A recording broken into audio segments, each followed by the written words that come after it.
So we keep hearing a lot about NATO at the moment in the news, and it's probably confusing as why so many of the member states are reluctant to get involved with the US operations in Iran. So it's really important for us to actually strip back what NATO was set up for, how it was used, say, until the end of the Cold War, how it was used between the end of the Cold War and currently, and whether or not it's actually fit for purpose anymore. So just to give a little bit of context, at the end of World War II, you've got the Allies moving across Western Europe, and then you've got the Soviet Union moving across Eastern Europe, meeting in the middle, roughly in the vicinity of Berlin.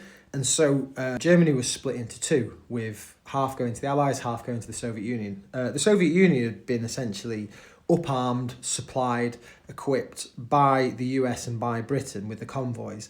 And it was almost as if they'd let the genie out of the bottle, because there was a realisation or a fear that Stalin was just going to continue across the plains of Europe and try and seize all of Western Europe as well.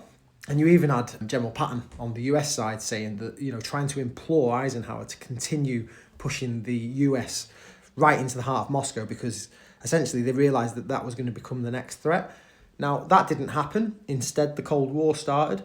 But this was why NATO was formed, with that singular purpose of defence against this emerging threat of the Soviet Union. And it was essentially designed that if one member state was attacked, the others would all come to its aid. Now, aid's the key point of this, because whilst that was the principle behind Article 5, which states that an attack on one member state is an attack on all, crucially, how the member states respond is the aid bit, rather than it being automatic declarations of war. But for us to really truly understand what NATO was there for, we have to understand the context as well of where armaments had moved on to by this point. So this was the start of the nuclear age. The US had dropped bombs on Hiroshima and Nagasaki. The Soviet Union had managed to acquire the nuclear bomb quite soon after the US had. So both sides had the capability to destroy each other completely, and there was what was called an arms race.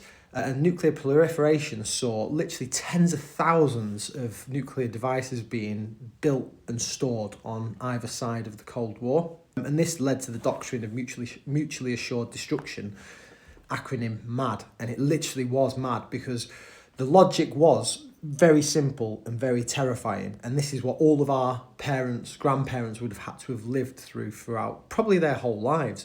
If one side launched nuclear weapons, the other would automatically respond and both sides would be wiped out. That was the logic. That was why it was mad.